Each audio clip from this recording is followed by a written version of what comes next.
continuar con la presentación.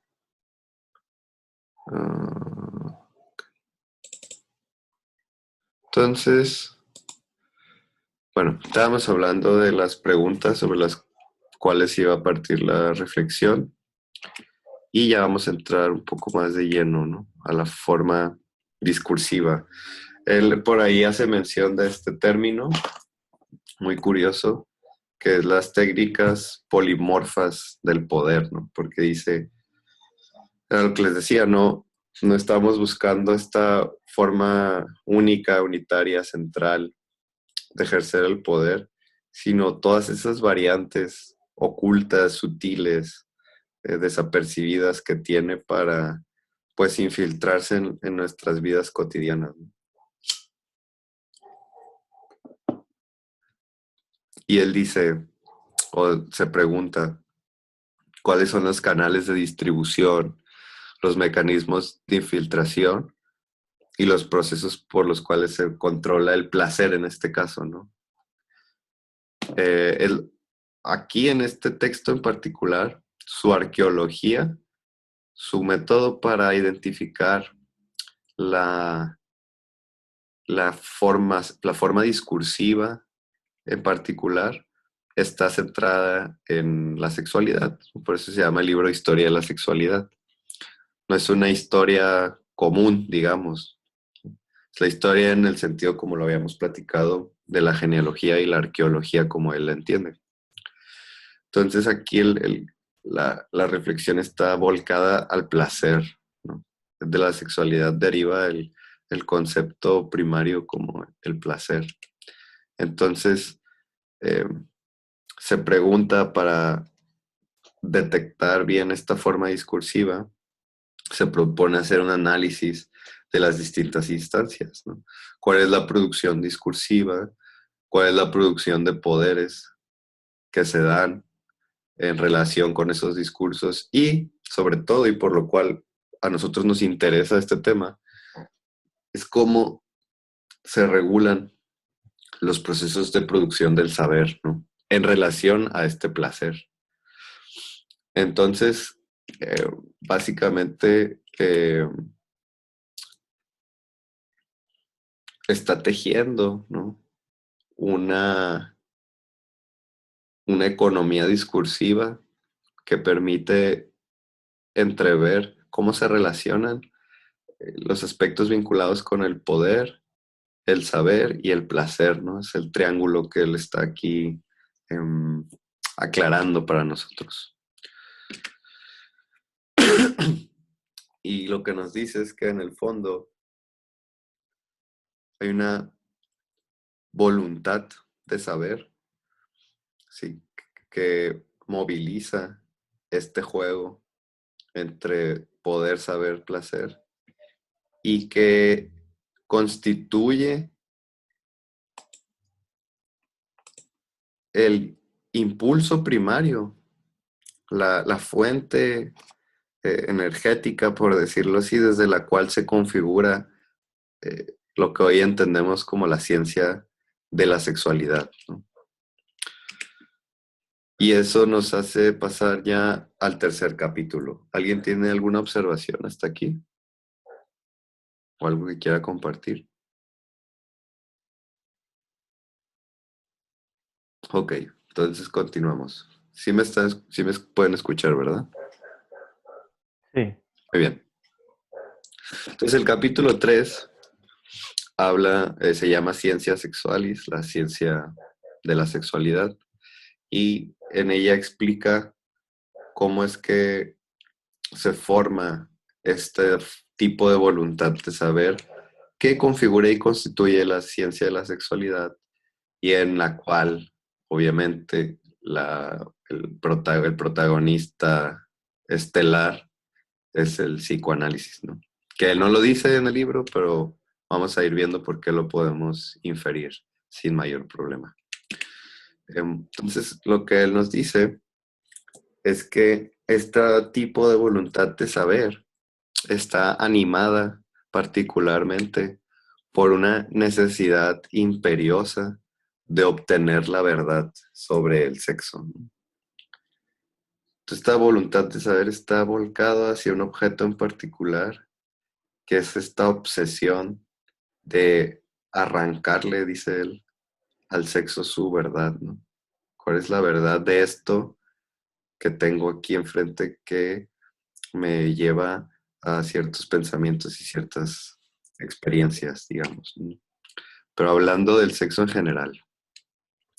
Y eh, nos dice un poco cómo en ese tránsito, ¿no?, del saber clásico al saber moderno, en ese periodo del siglo XIX de la era victoriana, se fue configurando esta verdad del sexo, ¿no? Nos dice, bueno, en primer lugar, se anidó en una serie de observaciones científicas, fue ahí por donde entró. Y esto que para la ciencia siempre había estado vetado, ¿no? En la filosofía misma, es muy raro que se hable del tema en la historia del conocimiento. Entró, pero con muchas reservas, digamos. Y lo que ocurre es que esta observación científica pues se centra eh, en las aberraciones, las perversiones, las patologías, las anormalidades. Es ahí donde adquiere interés o se permite, digamos, que la ciencia con esta investidura pulcra, pues pueda tener licencia, ¿no? Para chismear, por decir así. O sea, se habla del sexo simplemente si existe una patología o algo como clínico, me imagino, ¿no? Exactamente. Eh, Solo si hay algo que corregir, por decir así. Es solo ahí donde la observación científica tiene campo, digamos, ¿no? Y eso lleva al segundo eje. Este imperativo moral, esta práctica científica se configura dentro del núcleo de la norma médica, ¿no? Lo que esta ciencia de la sexualidad va a empezar a estructurar es la normalidad sexual, ¿no? Entonces, todo el punto de esta ciencia, pues va a venir a ser, de una u otra forma, corregir todo aquello que se salga de la norma eh, para, digamos, poder tener de alguna forma coherente todas estas instancias, liberándonos de las aberraciones, las perversiones, las patologías, y así tener, pues, esa configuración científica, por decirlo de alguna forma, ¿no? Y es a través de esta verdad sanitaria, ¿no? Porque anida, lo científico entra por la cuestión de la salud, ¿no? Por eso la norma médica. Ujú. Y él ahí en un pasaje lo explica eh, un poco en extensión, ¿no? Es en el aparato científico en donde me justifico para configurar una especie de verdad, como les digo, sanitaria sobre la salud y desde la cual puedo empezar a desplegar estrategias de discriminación y exclusión. Ya habíamos hablado, ¿no? Del burdel y del manicomio. Entonces, todas las prácticas sexuales que se salen de la norma empiezan a entrar en este juego, ¿no? De lo que es normal, de lo que no, y se genera este campo de exclusión. Y es aquí donde se empieza a configurar lo que a él le interesa, ¿no? Que son las relaciones de poder, saber, placer. Porque hay que entender también en contexto que Foucault no piensa esto así nomás porque sí, ¿no? Foucault fue homosexual y obviamente, pues por la cuestión de la discriminación y lo referente a ello, pues fue un punto relevante en su vida, ¿no? Entonces, esto solo es importante mencionarlo porque sí hay que entender que el autor estas cosas no las está pensando al vacío, ¿no? Sino que las está reflexionando desde su propia existencia y está pensando a partir de lo que él está viviendo. Entonces es importante tenerlo en cuenta porque, bueno, siempre las experiencias de los autores influyen mucho la manera propia de conceptualizar, ¿no? Bueno, entonces, lo que este tránsito enmarca es una tensión que Foucault dice existe entre los registros del saber sobre el sexo, sobre la sexualidad. Dice Foucault, hay dos registros durante el siglo XIX en los que el saber del sexo se descansa, ¿no? Uno es la biología de la reproducción, una biología de la reproducción que está totalmente fundamentada en las prácticas de investigación científica tradicionales, normales. Es una biología en todo el sentido de la palabra, una fisiología, digamos, de los aparatos reproductores, ¿no? Entonces hablamos de células, carne, órganos, funciones vitales biológicas. Y por el otro, se descansa en una medicina del sexo, que es todo lo contrario. Es una serie de suposiciones, de normalizaciones, de regulaciones que descansan de alguna forma en en en esta biología de la reproducción, pero como está centrado por este componente moral, en los aspectos aberrantes, por decirlo de alguna forma, genera una barrera, ¿no? Entonces es como que se intenta adentrar, pero solo se asoma a lo que le es permitido y genera una visión parcial, no objetiva, de lo que es el sexo, ¿no? Entonces, contrario al estándar riguroso de la ciencia de esta biología, se configura una, una disciplina pues académica, pero muy policíaca, por decirlo de alguna forma, ¿no? Que empieza a establecer estas relaciones de poder a través de las distinciones que va haciendo con sus principios de normalidad. Entonces lo que dice es que se genera una tensión, ¿no?, en el saber de la sexualidad, entre esta forma objetiva, metódica, y esta otra forma pues más arbitraria, por decirlo de alguna forma, que se acerca a esta biología, pero al mismo tiempo se aleja porque reniega de todo aquello que queda excluido, ¿no?, de su campo de mirada.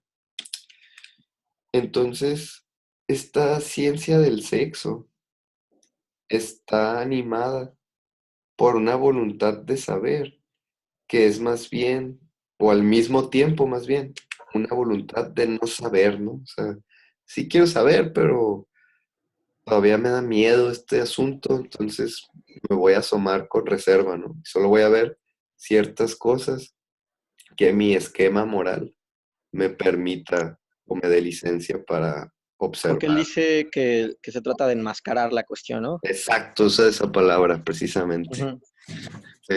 La voluntad de saberse acerca de esta verdad, enmascarándola, ¿no?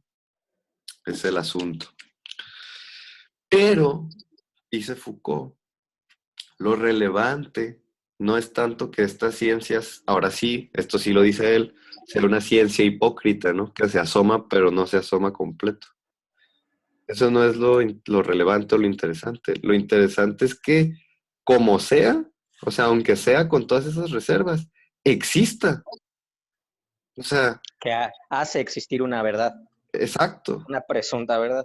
configura o más bien se vuelca, se proyecta hacia esta verdad, ¿no? O sea, lo relevante es que haya una voluntad que requiera una verdad del sexo, aunque sea a medias, por decirlo así, ¿no? Entonces, lo importante no es que se hable del sexo a medias, lo irrelevante es que se está hablando del sexo, o sea, cómo que ahora hay una ciencia del sexo, ¿no?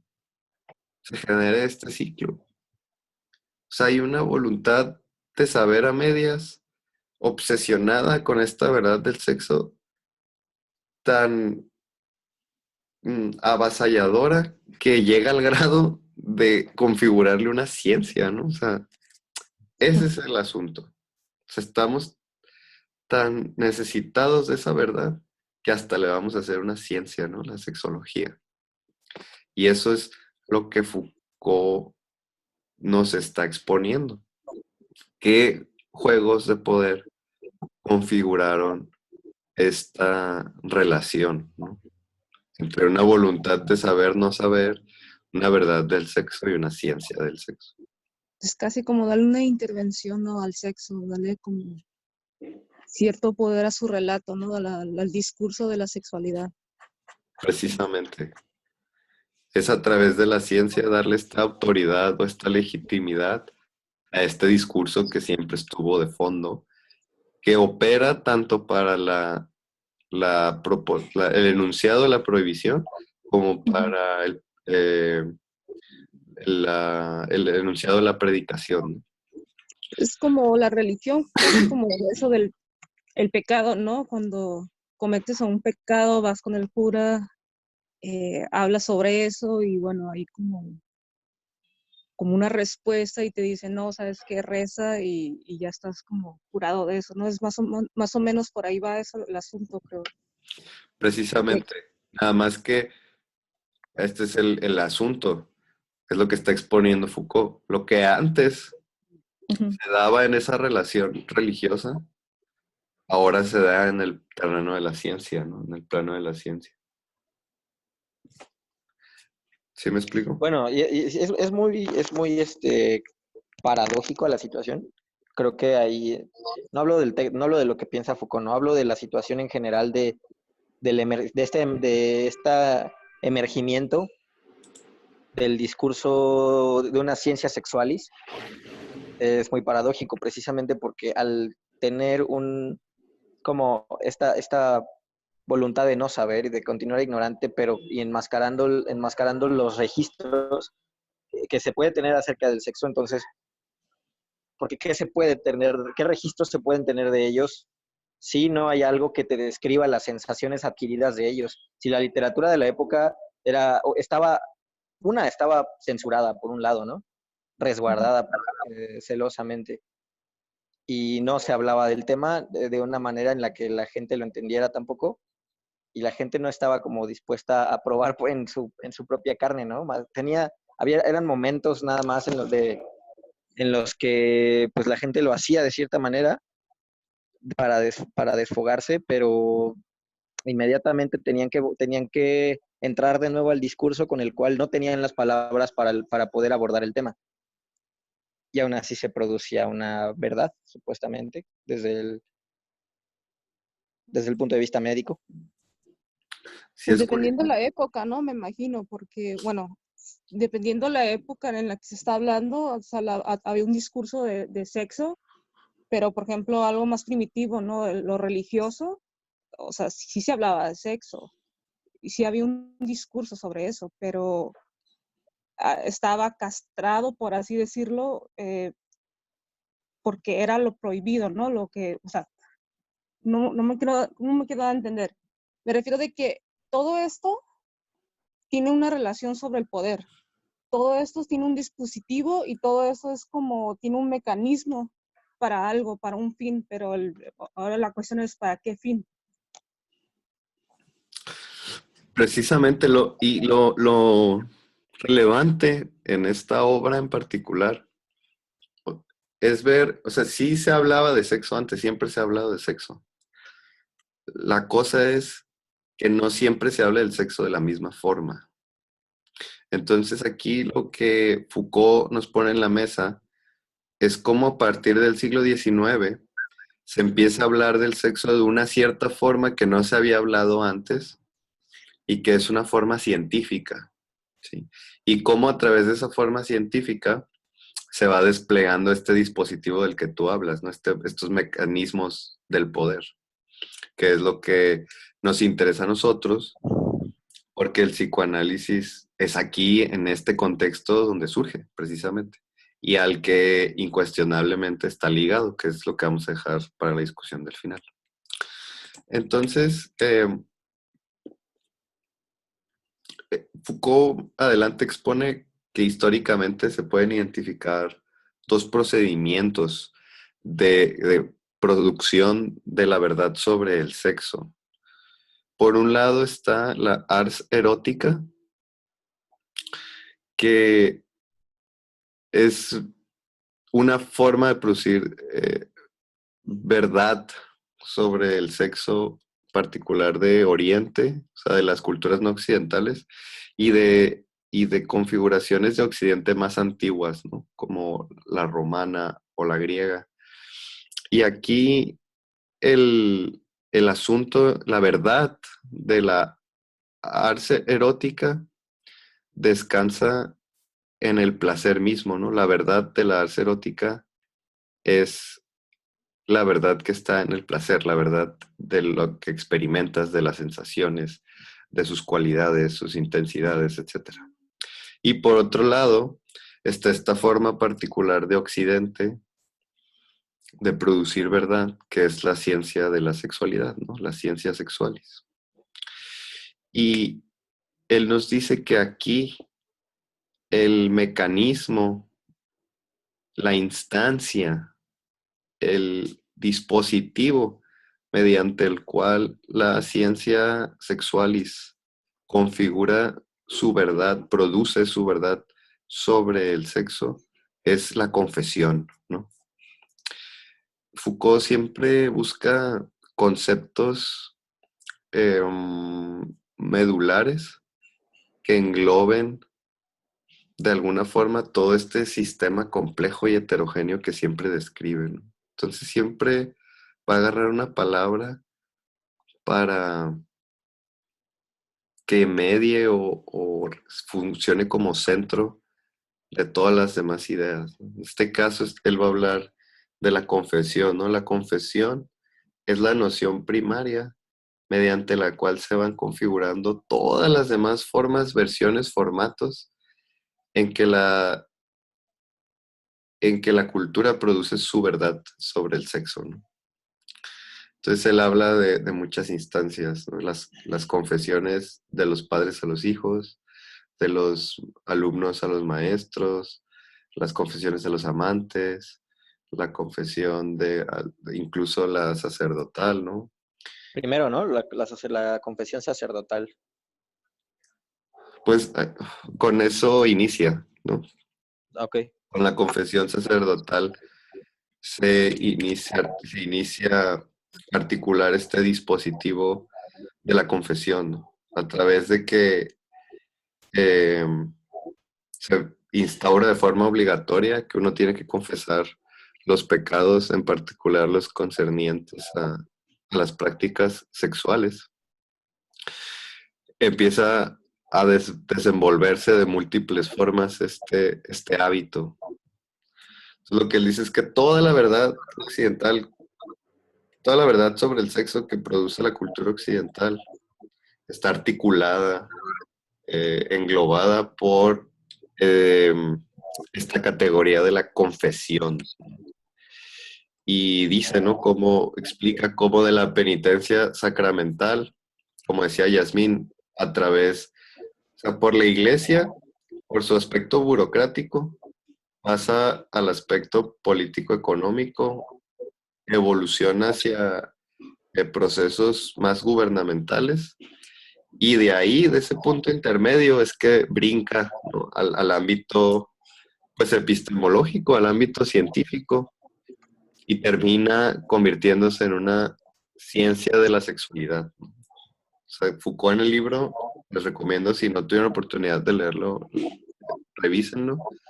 Ahí detalla a través de estas investigaciones que les digo y expone los documentos en donde se demuestra esta transición, ¿no? De la confesión del confesionario de la capilla al diván o al hospital, ¿no? Ujú. Entonces, pues nos recuerda, ¿no? Cómo hay esta ciencia de la sexualidad se articula una nueva tensión, ¿no? Entre estos procedimientos de la confesión, que son de carácter más burocrático, político, a la discursividad científica, que pues es más biológica o psicológica, ¿no? Entonces ahí descansa esta ciencia de la sexualidad, esta voluntad de saber, de la cual extrae su contexto, digamos, a la práctica freudiana. Y aquí es donde queda más claro como entra el doctor Freud y el saber que él propone.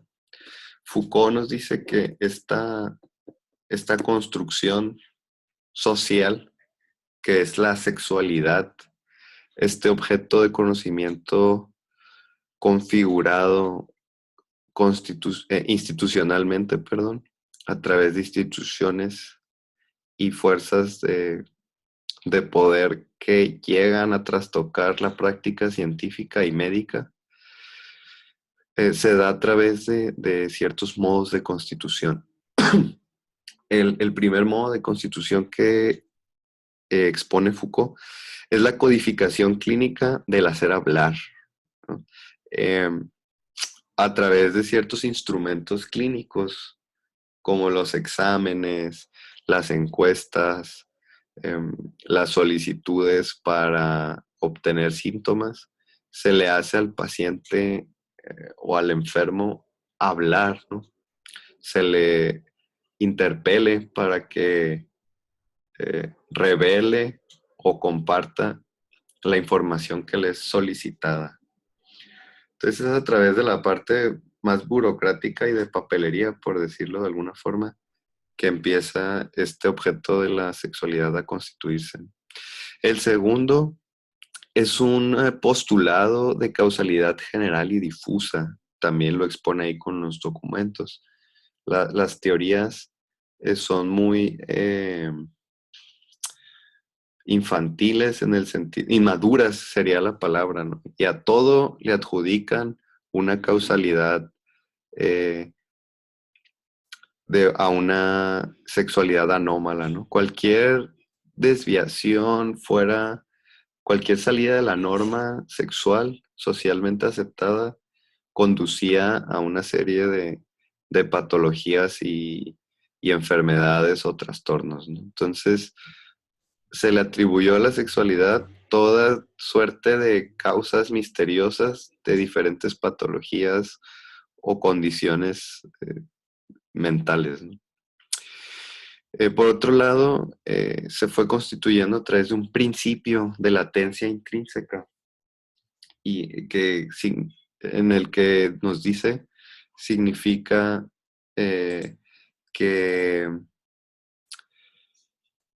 que la sexualidad es un fondo inmenso que abarca todas las áreas de la actividad humana y interviene en ellas de forma misteriosa, ¿no? Entonces, en cualquier momento nos va a brincar el sexo y va a intervenir en nuestras formas de relacionarnos, tanto con nosotros como con los demás, ¿no? Que pues es, digamos, una noción muy afín al inconsciente freudiano, por ejemplo, ¿no? El otro modo de constitución es el método de interpretación, ¿no? A través de eso que te hago hablar, esos síntomas que te obligo a hablar, yo voy a interpretarlos, ¿no? Entonces, pues para poder interpretar, necesito que me des los síntomas, necesito que confieses los síntomas. Esto sí es un golpe directísimo al psicoanálisis, ¿no? Bueno, no golpe, una alusión, más bien, directa al psicoanálisis, porque pues es su método, ¿no? Necesito que me digas qué actos sexuales eh, llaman tu atención porque hay que interpretarlos, ¿no? Hay que darles un sentido.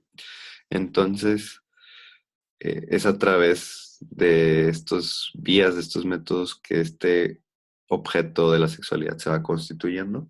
Y por último, otra alusión al psicoanálisis, la medicalización de los efectos de la confesión, ¿no? O sea, confesarse es terapéutico.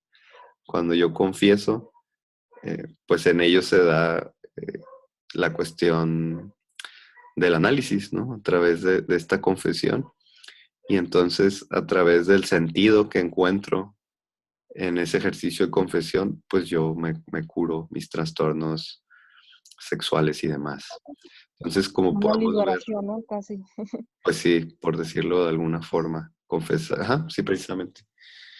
Entonces, precisamente, hablábamos de un discurso de la liberación, ¿no? Bueno, pues se anida aquí, en este dispositivo, que es el de la confesión, ¿no? La confesión, en tanto dispositivo eh, discursivo, es la condición de posibilidad tanto del enunciado de la prohibición como el predicado la sentencia de la predicación. Perdón. Entonces, eh, creo que así, aquí terminaría la exposición de los dos capítulos. Vemos aquí en esta última parte cómo es que el psicoanálisis tiene vela en el entierro, por decirlo de alguna forma, en particular por los últimos tres puntos, ¿no? El principio de latencia intrínseca, el método de interpretación y la medicalización de la confesión. Se va a cerrar este último periodo, entonces voy a cerrar, voy a rehabilitar y ya nada más para la discusión final sobre los puntos, ver qué sigue y ponernos de acuerdo para la siguiente sesión, ¿de acuerdo? Ujú. Muy bien. Entonces, pues la presentación termina aquí. Los veo ahorita ya para cerrar la sesión.